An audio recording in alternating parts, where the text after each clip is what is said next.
तो हेलो बच्चों, देखो ये हमारे सामने एक नया प्रश्न आ चुका है। आप देखिए, ये बहुत ही कॉमन प्रश्न है। परीक्षा में हमेशा इस तरह के प्रश्न पूछे जाते हैं।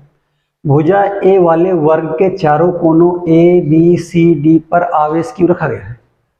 तो ये भुजा ए का एक वर्ग है। आप देख लीजिए, ए बी सी डी, इसके चारों कोनों पर क्यों आवेश रखा गया है? जिस पर आवेश चारों कोनों पर क्या रखे गए हैं? समान रखे गए हैं। बिंदु डी पर रखे आवेश पर लगने वाला बल ज्ञात कीजिए। ये कहने का मतलब ये है कि उतना ही चार्ज यहाँ रखा है, उतना ही चार्ज यहाँ रखा है, उतना ही चार्ज यहाँ रखा है, उतना ही चार्ज यहाँ रखा है। अब आप जानते हैं कि सब पर समान आवेश रखा गया है, सबका चार्ज भी समान है। तो आप जानते हैं किसी एक आवेश पर लगने वाला बल अब यहाँ पर तो आप अध्यारोपण का सिद्धांत लगा सकते हैं। अध्यारोपण का सिद्धांत क्या होता है? अध्यारोपण का सिद्धांत होता है किसी एक बिंदु पर लगने वाला बल अन्य आवेशों के द्वारा लगाए गए बलों का सदिश योग होता है। तो हमें सदिश योग करना है। आप देखिए, मान लेते हैं यहाँ पर भी क्यू चार्ज है, यहाँ पर भी क्यू चार्ज है, यहाँ पर भी क्यू चार्ज है, यहाँ पर भी क्यू चार्ज है। हमें इस पर बल ज्ञात करना है। तो ये बताइए, अगर इस पर बल ज्ञात करना है तो बाकी बचे आवेश इस पर क्या करेंगे? बल लगाएंगे। अब जैसे आप देख लीजिए कि यदि ये पॉइंट डी है तो क्या सी वाला इस पर बल नहीं लगाएगा? क्योंकि सी पर भी चार्ज है, सी पर भी चार्ज है, सी वाला डी वाले पर बल लगाएगा। तो सी वाला यदि डी वाले पर बल लगाएगा, दोनों समान आवेश हैं, समान प्रकृति हैं, तो ये इसको बाहर की ओर क्या करेगा? धक्का देगा। तो हमको इसको लिखेंगे फोर्स अपॉन डी बाई सी, इधर की ओर लग जाएगा। इसके बाद आप देख लीजिए, एक वेक्टर इधर आ गया। क्या हम फोर्स अपॉन डी बाई सी का परिमाण लिख सकते हैं? अगर आप देखें तो फोर्स अपॉन डी बाई सी का परिमाण भी हम लिख सकते हैं। परिमाण आप जानते हैं 1/4 पाई एप्सिलॉन नॉट। और आप जानते हैं दोनों आवेश जिनके बीच बल लग रहा है, इन दोनों के बीच इस पर भी क्यू आवेश है, इस पर भी क्यू आवेश है, आपके सवाल में बताया है। तो आपको हो जाएगा क्यू इंटू क्यू अपान दोनों के बीच डिस्टेंस कितना है? ए है, तो यहाँ पर क्या हो जाएगा? ए स्क्वायर। तो ये फार्मूला आपका बन जाएगा 1/4 pi epsilon naught Q square by A square. उसी तरह से तो आपने देखा कि किस तरह से सी डी पर बल लगा रहा है। तो हमने लिखा फोर्स अपॉन डी, यानी डी पर बल किसके द्वारा? सी के द्वारा। तो सी डी पर लगाएगा, इसका काम खत्म हो गया। अब देखिए, ए वाला भी इस पर बल लगाएगा। आप जानते हैं सब बाहर की ओर धक्का देंगे, तो ए वाला भी इसको क्या करेगा? बाहर की ओर धक्का देगा, क्योंकि समान प्रकृति के आवेश है। तो ये हो जाएगा फोर्स अपॉन डी, यहाँ पर भी डी पर ही बल लग रहा है, फोर्स अपॉन डी बाई ए। इस बार कौन लगा रहा है? ए। तो जिस तरह से पिछली बार सी ने डी पर लगाया था, इस बार ए ने किस पर लगा दिया? डी पर लगा दिया। तो फोर्स अपॉन डी बाई ए ये इधर की ओर लग जाएगा। और आप ये देखिए कि फोर्स अपॉन डी बाई ए, ये जो फोर्स अपॉन डी बाई ए है, इसको हम इसका परिमाण लिखते हैं। तो फोर्स अपॉन डी बाई ए, अगर इसका परिमाण लिखना हो तो मॉड लगा देते हैं। मॉड हम लगा दीजिए दोनों में। तो मॉड के लिए फिर वही फार्मूला 1/4 पाई एप्सिलॉन नॉट। अब आप ये देखिए कि ए वाला किस पर लगा रहा है? डी पर। तो दोनों का चार्ज क्या है? बराबर है। तो यहाँ पर भी Q1 इंटू Q2 का मतलब क्या हो जाएगा? क्यू स्क्वायर बन जाएगा। Q1 into Q2 Q square बन जाएगा। डिस्टेंस क्या है दोनों चार्ज के बीच? ए है, तो यहाँ भी क्या हो जाएगा? ए स्क्वायर। एक ये बन जाएगा। तो आपने देखा कि किस तरह से सी ने डी पर लगाया तो इधर आया बल, ए ने डी पर लगाया तो इधर आया बल। अभी कोई और चार्ज इसमें बचा हुआ है जो डी पर बल लगाए। एक चार्ज आपके पास बी पर है, जो कि इस पर लगाएगा। तो अगर B यहाँ पर लगाएगा बल, तो B भी इसको क्या करेगा? बाहर की ओर धक्का देगा। तो ये जो बल आएगा इधर की ओर आ जाएगा। तो ये हो जाएगा force upon D by B। अब आप ये बताइए, अगर इन दोनों के बीच हमें बल का परिमाण लिखना हो, कहने का मतलब हमें force upon D by B, अगर इसका परिमाण लिखना हो तो परिमाण के लिए वही फार्मूला 1/4 पाई एप्सिलॉन नॉट। अब बताइए, इन दोनों का आवेश Q1 Q2 क्या लिखेंगे? दोनों आवेश बराबर हैं, यहाँ भी Q, यहाँ भी Q, यहाँ भी Q, वो तो सवाल में ही दिया है। तो दोनों का क्या हो जाएगा? Q1 इंटू Q2 का मतलब क्यू स्क्वायर बन जाएगा अपान। लेकिन इनके दोनों के बीच की दूरी क्या है? अगर इनके दोनों के बीच की दूरी, आप जानते हैं दोनों आवेश के बीच की दूरी का स्क्वायर करना होता है। तो अगर इनके बीच की दूरी का स्क्वायर करना है तो आप इसको कैसे स्क्वायर करेंगे?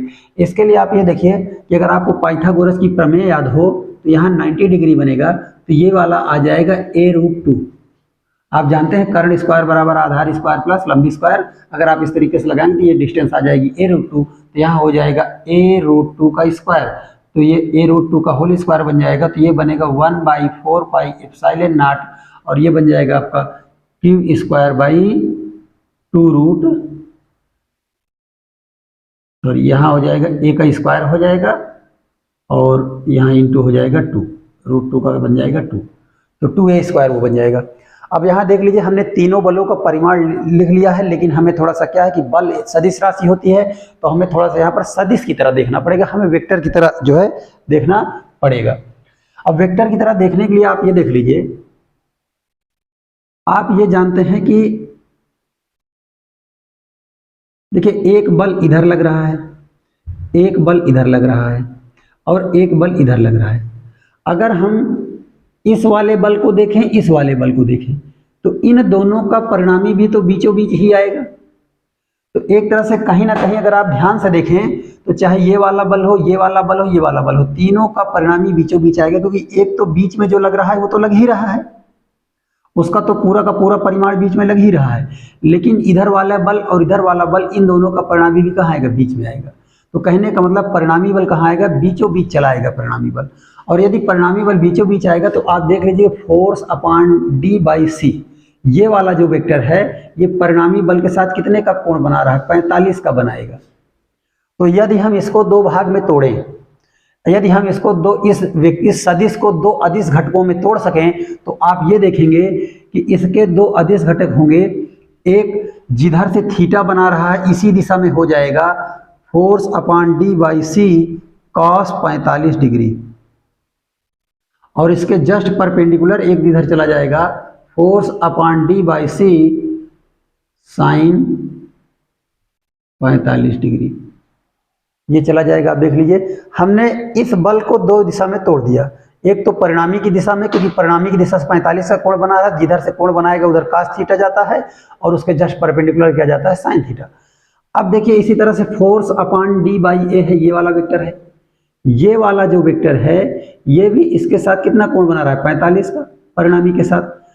आप सब जानते हैं कि तीनों वेक्टर का इन दोनों का परिणामी भी बीच में आ गया, इसीलिए हम इसको इधर की ओर तोड़ना चाहते हैं। तो इधर से हमने कोण लिया, इधर से 45 बनाया। अगर फोर्स अपॉन d/a को तोड़ेंगे तो फोर्स अपॉन d/a भी इधर से ही 45 का कोण बना रहा है, ये हो जाएगा फोर्स अपॉन d/a, ये हो जाएगा cos 45 डिग्री। ये भी इसी दिशा में चला आएगा, और ये इस दिशा में क्यों आएगा आपको बता दें, क्योंकि इधर से ही ये कोण बना रहा है, दोनों ये भी क्या होगा? cos आएगा, और इसके जस्ट परपेंडिकुलर क्या चला आएगा? आप देख लीजिए इसके जस्ट परपेंडिकुलर आएगा फोर्स अपॉन d/a। इसके दो घटक तोड़ सकते हैं, किसी भी वेक्टर को दो अदिश घटकों में तोड़ा जा सकता है, किसी भी सदिश को दो अदिश घटकों में तोड़ा जा सकता है। तो फोर्स अपॉन d/a क्या था? सदिश था, इसको दो अदिश वेक्टर, एक इधर चला जाएगा force upon d/a sign 45 degree, और एक इसके just perpendicular force upon d/a cos 45 degree, ऐसे टूट जाएगा। तो आप ये देख लीजिए कि ये वेक्टर दोनों बराबर और विपरीत हैं, तो ये वाला कैंसिल कर देगा इसको, ये दोनों हो जाएंगे कैंसिल। अब जब हमने इस वेक्टर के दो भाग तोड़ लिए, एक इधर, तो अब इसका कोई मतलब नहीं। इस वेक्टर के दो भाग में हमने तोड़ लिया, एक इधर और एक इधर, तो अब इसका कोई मतलब नहीं। और अब इन दोनों वेक्टर का कोई मतलब नहीं, क्योंकि इसको हमने दो भाग में तोड़ लिया, एक इधर आ गया और एक उधर चला गया। इसको भी हमने दो भाग में तोड़ लिया, एक उधर चला गया, एक इधर आ गया, तो इसका भी कोई मतलब नहीं। और ये दोनों तो एक दूसरे कैंसिल कर देते हैं, तो अब इन दोनों का भी कोई मतलब नहीं। आप देख लीजिए ये इनसे कैंसिल हो गए एक दूसरे से, और इनके तो हमने भाग कर दिए, तो इनका कोई मतलब नहीं, क्योंकि इसका एक लंबवत और एक जो है आपका क्षैतिज ये वेक्टर में टूट गया है। अब जो हमारे पास परिणामी तीन सदिश बचे, एक ये बचा, एक ये बचा और एक ये बचा, ये दोनों तो अदिश हैं ही, और इस वाले को भी हम लोग क्या करते हैं? इसका परिमाण लिख लेते हैं। तो आप ये देख लीजिए कि परिणामी वेक्टर जो आ रहा है इसी दिशा में आ रहा है, अतः यहाँ हम लिख सकते हैं कि हमारा परिणामी बल होगा, परिणामी बल वो आपको आ जाएगा, परिणामी बल अगर हमें लिखना हो तो हम लिखेंगे वेक्टर एफ नहीं, क्योंकि हमें परिमाण लिखना है, परिणामी का परिमाण। तो ये हमारा हो जाएगा, तीनों को जोड़ दीजिए, एक ये आया है, एक ये आया है, और एक पहले से जो ये वाला यहाँ लगा रहा था बीचों बीच, तो ये हो जाएगा आपका मॉड ऑफ फोर्स d/b। इसका मॉड क्यों निकाल रहे हैं? क्योंकि हमें परिणामी बल का परिमाण लिखना है। तो परिणामी बल का परिमाण लिखने के लिए आप देखिए ये वाला तो सदिश ही था, तो इसको हम अदिश बनाएंगे, और ये दोनों तो अदिश घटक पहले से हैं, तो इसलिए हम इसको क्या करेंगे? आप देखिए फोर्स अपॉन d/a cos 45, तो फोर्स अपॉन d/a का मान कितना है? ये है 1/4 पाई एप्सिलॉन नॉट, और ये क्या हो जाएगा? q² अपॉन a², और इधर आ जाएगा cos 45 डिग्री प्लस, इसके बाद इसी दिशा में हम इसको जोड़ लेते हैं फोर्स अपॉन डी बाई सी। ये हो जाएगा आपका फोर्स अपॉन डी बाई सी का जो मान है वो इतना आ जाएगा आपका 1/4 pi epsilon naught Q square by A square, और ये भी हो जाएगा cos 45 डिग्री। अब अगले स्टेप में हम लोग लिखेंगे F is equal to force upon D by B. Force upon D by B, force upon D by B का जो परिमाण है वो इतना है, ये हो जाएगा 1/4 pi epsilon naught Q square upon 2a square plus 1/4 pi epsilon not, यहाँ आप देख लीजिए Q square by A square cos 45 degree. आप ये बताइए cos 45 की वैल्यू कितनी होती है, अगर आपको याद हो तो। अगर नहीं याद है तो आप यहाँ से निकाल सकते हैं। आपको पता होना चाहिए कि यहाँ पर 0 डिग्री आता है, यहाँ 30 डिग्री आता है और यहाँ पर 45 डिग्री आता है। और आप जानते हैं हम साइन लिख सकते हैं, तो साइन 0 की वैल्यू 0 होती है, साइन 30 का मान 1/2 होता है, साइन 45 का मान 1/√2 होता है। और उसी तरह से अगर हमें cos की वैल्यू निकालनी हो तो cos 0 का मान 1 होता है, इधर से हम लोग जो अपोजिट लिखते हैं √3/2 ऐसे कर देंगे, यहाँ क्या कर देंगे 1 कर देंगे, तो इधर से 1 लिख देते हैं, ये √3/2 हो जाएगा, यहाँ पर 1/√2 हो जाएगा, तो cos 45 का मान 1/√2 ही होता है, ये हो जाएगा इंटू 1/√2 और plus 1/4 pi epsilon naught Q square by A square into इधर आपका हो जाएगा 1/√2 cos 45 का मान। यहाँ आपको कुछ कॉमन दिख रहा होगा, जो कॉमन दिख रहा है उसको ले लीजिए बाहर। कॉमन हम ले लेते हैं 1/4 pi epsilon naught Q square by 2 Q square by A square, सब में कॉमन है, तो हो जाएगा 1/4 pi epsilon naught Q square by A square, ये सब में कॉमन है। और ब्रैकेट में आप देखिए यहाँ पर क्या बचेगा, यहाँ पर 1/2 बचेगा प्लस यहाँ पर 1/√2 बचेगा और प्लस यहाँ पर भी आप देख लीजिए तो 1/√2 बचेगा, ये हो जाएगा 1/√2। तो हमें इसको क्या कर देना है, जोड़ देना है। तो यहाँ पर जो परिणामी वाला आ जाएगा या बराबर 1/4 by epsilon naught Q square by A square. अब इसको जोड़ने के लिए आप ये देख लीजिए कि यहाँ पर हम लोग एक एलसीएम लेंगे। जब इनका लासा लेंगे तो लासा आ जाएगा 2। जब लासा 2 आएगा तो यहाँ ध्यान दीजिएगा, हम लोग लिखेंगे 2 से 2 में भाग देंगे तो 1 बार जाएगा, तो यहाँ तो 1 आ जाएगा। √2 से अगर 2 में हम लोग भाग देंगे तो √2 आएगा, तो ऊपर हो जाएगा √2 प्लस यहाँ √2 से भाग देंगे तो √2 बार जाएगा, तो ऊपर भी क्या आ जाएगा, √2 आ जाएगा। तो आप इसको जोड़ेंगे तो ये हो जाएगा F is equal to 1/4 pi epsilon naught Q square by A square, और यदि इसको जोड़ें तो 1 प्लस 2√2/2, ये इतना इसका उत्तर आएगा। ये इसका उत्तर इतना आएगा। यदि आप ध्यान से देखें तो आप इसको कर सकते हैं। ओके, धन्यवाद।